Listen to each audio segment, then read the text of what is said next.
Sou Bárbara Marques, nutricionista infantil. Fazem 6 anos que eu exerço essa profissão. Também diabética tipo 1 desde os 12 anos de idade. O que é diabetes? O diabetes, ela é um distúrbio metabólico, né? Um distúrbio metabólico caracterizado pela hiperglicemia.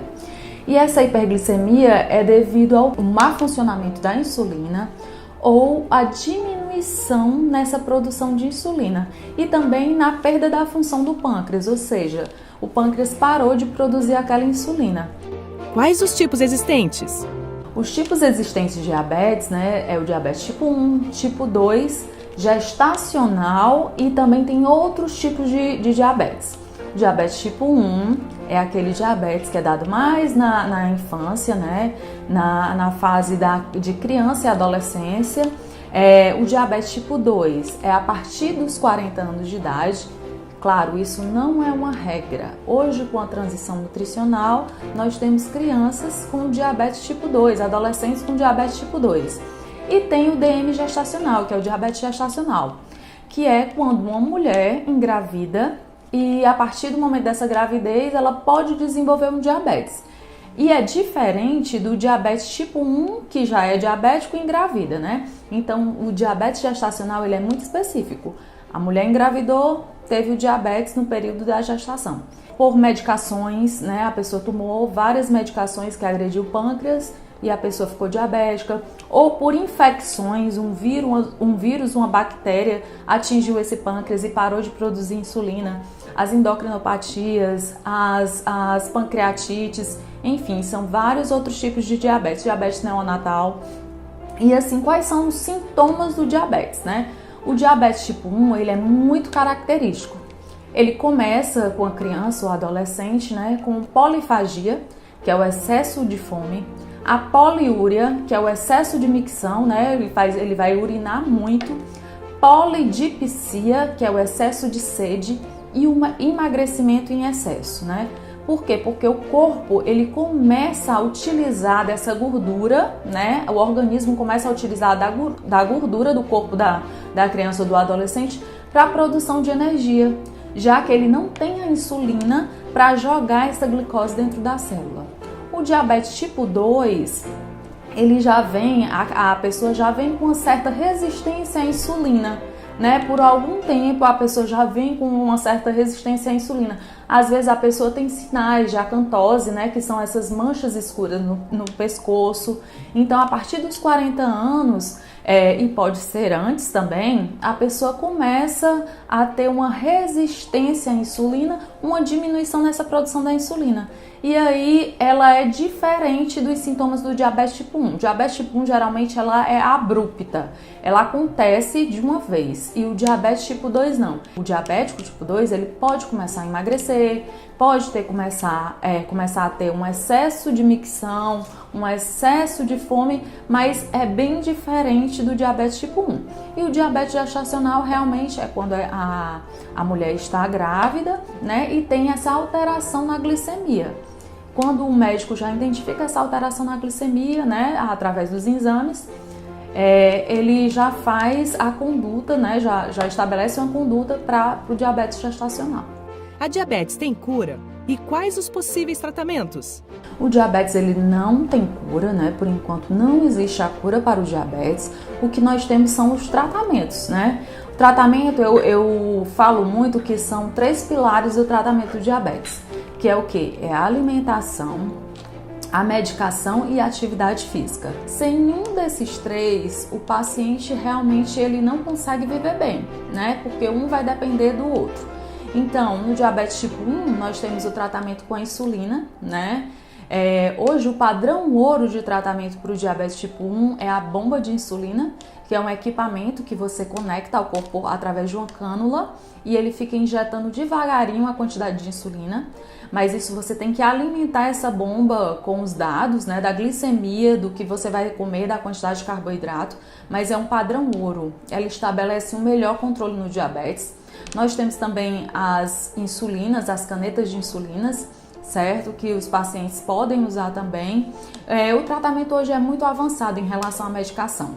Já no diabetes tipo 2, nós temos o tratamento por medicação via oral, né? Os medicamentos são feitos através da via oral. Os diabéticos, eles tendem a ter muito receio da prática da atividade física, principalmente o tipo 1, por conta das hipoglicemias, né? Mas se você tiver um acompanhamento de um educador físico, né, de um nutricionista que faça essa alimentação, adeque essa alimentação a essa atividade física, você pode fazer uma atividade física normal e ter êxito nessa atividade física e no bom controle do diabetes. Diabetes tipo 2 também, a atividade física, ela vai melhorar tudo, vai melhorar uma resistência à insulina, já que eles têm essa resistência à insulina, a atividade física ela vai melhorar essa resistência e essa ação da insulina. E a alimentação, né? A alimentação, eu costumo dizer que é a base de tudo. Por quê? A partir do momento que você se alimenta bem, a sua qualidade de vida em qualquer ramo, independente de doença, né? Você tendo uma boa alimentação, você vai ter sucesso, né, em qualquer tratamento. Quais os alimentos mais indicados para cada tipo de diabetes? Não existe um alimento específico para o diabético, né? Anos atrás, se preconizava o quê? A retirada total do açúcar, da sacarose. Hoje em dia, né, a Sociedade Brasileira de Diabetes ela já indica um percentual dentro dessa recomendação para o uso de sacarose, certo? Agora sim, tudo com moderação, né? Hoje existe a contagem de carboidrato, que é um método em que o diabético tipo 1, ele pode fazer essa contagem de carboidrato. A partir dos alimentos que ele vai consumindo, ele vai associando a quantidade de insulina que ele toma. Agora, para você fazer uma contagem de carboidrato, né, para fazer essa técnica, você precisa ser bem orientado pelo seu endócrino, pelo seu nutricionista. Então, não existe para nenhum dos dois tipos de diabetes alimentos específicos.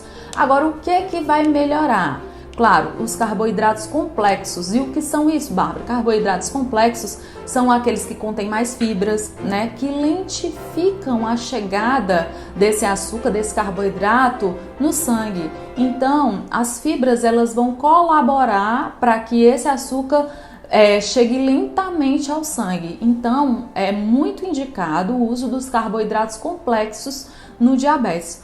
Outro ponto que a gente também pode abordar é a questão das gorduras, né? Gorduras e proteínas.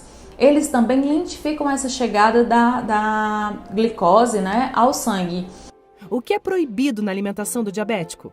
E não existe proibição, existe moderação. Agora, claro que o consumo da sacarose não deve ser estimulado. Por exemplo, bebidas adoçadas com o açúcar. Não é interessante fazer o uso do adoçante, né? Principalmente porque as bebidas, elas têm uma absorção mais rápida do que os alimentos, que tem toda uma digestão. Então, eu indico sempre, se você for fazer o uso de bebidas, faça o uso de bebidas com adoçantes e não com a sacarose, né? Agora, os alimentos podem sim ser consumidos, né? Agora, claro, escolhendo o tipo de carboidrato que você vai consumir. De quanto em quanto tempo o diabético precisa se alimentar? É interessante que o diabético ele faça realmente uma alimentação regrada com horários específicos, né?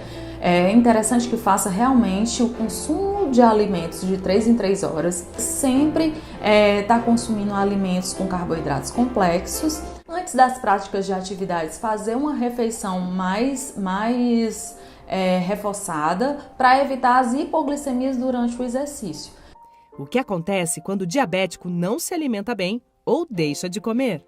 São várias as complicações que o diabético pode ter se ele não tiver uma vida regrada, né, compensada, esse diabetes não tiver compensado. Retinopatia, nefropatia, perda de visão,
momento que o seu médico descobrir, né, se existe realmente um diabetes, ele vai encaminhar para o nutricionista e